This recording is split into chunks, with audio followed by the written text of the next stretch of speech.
Rosendo Rodriguez. On March 27, 2018, Rodriguez was executed by lethal injection by the American state of Texas. This year he was the fourth inmate to receive the capital punishment in the state and the seventh nationally. Rodriguez was convicted on May 14, 2008, of the murder of 29-year-old Summer Baldwin in 2005. On September 9, 2005, Rodriguez checked into a Holiday Inn hotel in Lubbock.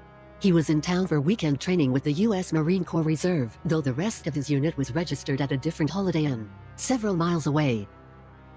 On September 11, Summer Baldwin, a prostitute and drug addict, was seen by a friend in the company of Rodriguez inside his pickup. On September 13, Baldwin's severely abused body was discovered in the Lubbock City landfill. It was folded up inside a suitcase. The victim's wallet was found in a dumpster the next day. A barcode label stitched onto the suitcase led police to the Walmart where it was purchased. Credit card records and store surveillance footage were used to identify Rodriguez as the suspect. On September 15, Lubbock detectives searched the room in which Rodriguez had stayed at the Holiday Inn. They found a dried pool of Baldwin's blood on the carpet and blood spatter on the mattress. In a trash container in the hallway were some Walmart bags, a suitcase warranty card, a condom wrapper, and 2 sets of latex gloves.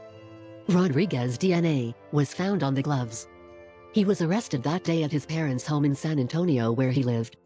When detectives analyzed Rodriguez's computer, they found he had used it to search the internet for news about Baldwin's murder, as well about a 16-year-old named Joanna Rogers who disappeared on May 4, 2004, also in the city of Lubbock. Evidence showed that Rodriguez and Rogers chatted on the internet several times in April and May. They also proved that he phoned her house twice, on the morning that she disappeared. Rodriguez declined to speak with officers at the time of his arrest, but a month later, however, in the company of his lawyer, he gave a statement. He said he met Baldwin walking in the same direction he was driving, took her to his hotel, and had consensual sexual intercourse in his room. Afterward, she lit a crack pipe. He did not like that, and they began to fight. He stated that Baldwin tried to attack him with a knife.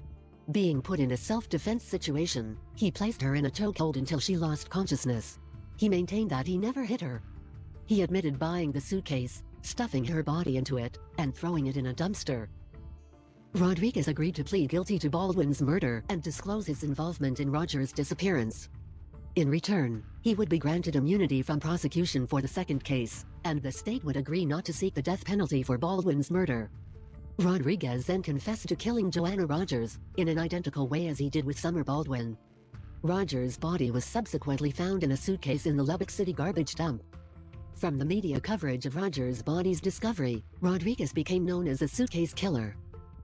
On the day the parties went to court to settle the plea agreement, Rodriguez changed his mind, saying the judge he didn't understand any of his questions. The plea was off and Rodriguez was then facing the death penalty for the murder of Summer Baldwin. At his trial, the medical examiner explained that the cause of death was blunt force trauma and asphyxiation. Baldwin had about 50 blunt force wounds on her head, neck, torso, and extremities, the majority of which occurred shortly before, or at the time of death. She also had wounds on her genitals, bruises on her thighs, and 2 black eyes. In order for a killing to be classified as capital murder, 1 or more aggravating factors must be present.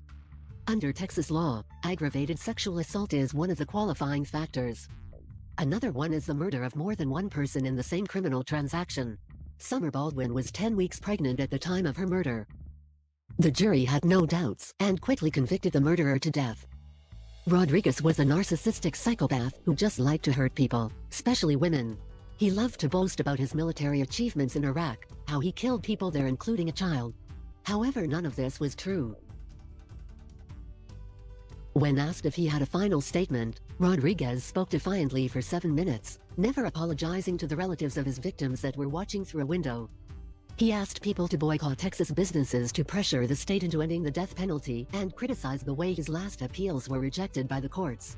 His final words were, "The state may have my body, but they never had my soul. I've fought the good fight, I have run the good race. Warden, I'm ready to join my father."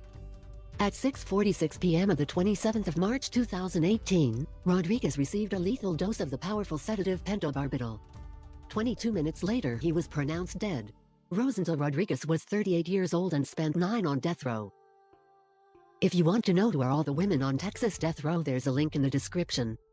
Thanks for watching and please keep your thumbs up. See you next video.